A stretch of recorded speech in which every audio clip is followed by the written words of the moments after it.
The first time I saw Lori, I knew I had to get to know her. The very first moment I saw her, just after a few years here, a few months here, and a couple of dates here, I always sort of knew in the back of my mind that this is somebody that is really going to be a part of my life for a long time. A year and a half ago, when Horton Sears got engaged to Lori Moise, they imagined the biggest fairy tale wedding ever, complete with the Guyanese African prenuptial kwekwe.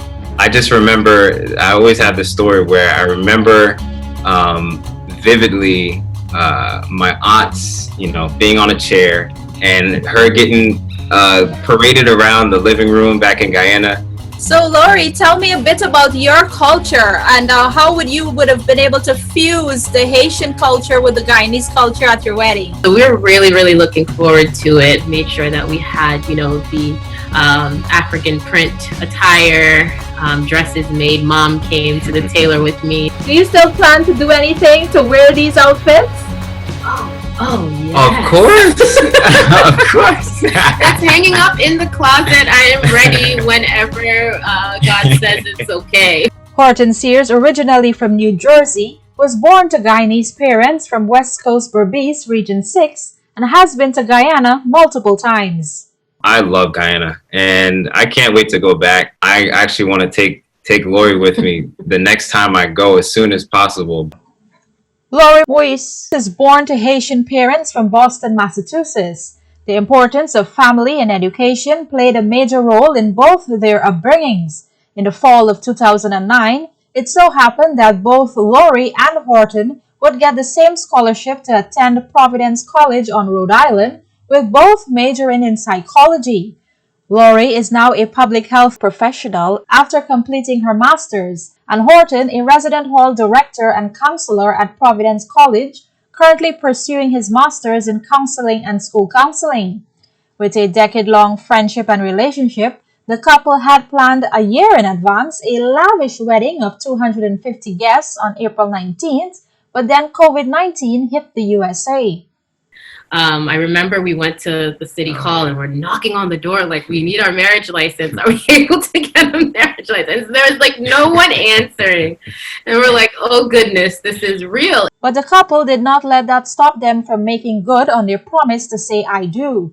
The wedding took place in Boston in Lori's driveway with a total of 5 guests 6 feet apart and 70 guests on Zoom. Our pastor helped us figure out how to even make sure that we can get our license for the wedding. And so after that, it was just kind of quick planning. And we had Lori's cousin and my brother, work out a Zoom link and start to share it out with family and friends. But my mom, surprisingly enough, had 2 white pillars. And it's funny because a year ago, she found these pillars in the garage and she painted them white. And I was like, Mom, what are you going to do with this? I'm not using it at the altar. I already have a florist. Don't worry about it. And so it was just so surprising to me because when it came down to it, she was like, remember those pillars that I painted and you said you didn't need? I will put them against a backboard. So she had a white comforter that looked just like it was a big piece of cloth, and it was gorgeous. Scripture teaches us that the unity and covenant of marriage is a gift of God, a holy mystery in which a man and a woman become one flesh.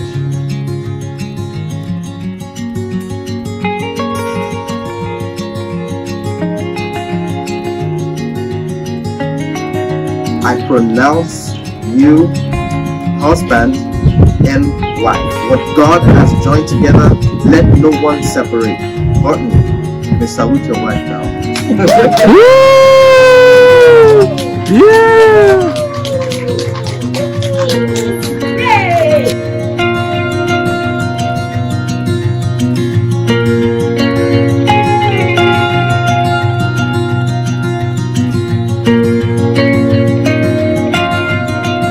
After the ceremony, the drive-by to family and friends occurred. We actually did a tour and said hi to everyone from the car. And those on Zoom they did get dressed up. We had family and friends texting us, "Oh, we're having a reception now. Like, this is great." Yeah, even after my parents had called us in the car, and I think they had just popped popped champagne, and they were in the back celebrating, and they were dressed up to the nines too. And Lori Ann Horton, whose favorite Guyanese dish is pepper pot, said they wouldn't change a thing about their unusual wedding day. The fact that it ended up happening, even though the world was in somewhat shambles, kind of, it brightens up my day when I think about it. Although it wasn't the big party, I didn't get to wear my dress, and we didn't get to have our quidway. It was still special. Yeah, and would you remember this kind of wedding, and how do you plan to tell your kids about it? I'm going to make up the biggest build-up. Just like my parents and our parents told us how they had to walk for miles to go to school. Well, this is gonna be our story. Lori Ann Horton credits their parents, family, and friends, all of whom played major roles in piecing together and documenting their pandemic wedding, even at the last minute. For the Guyanese Diaspora News, I'm Jennifer Jabbar.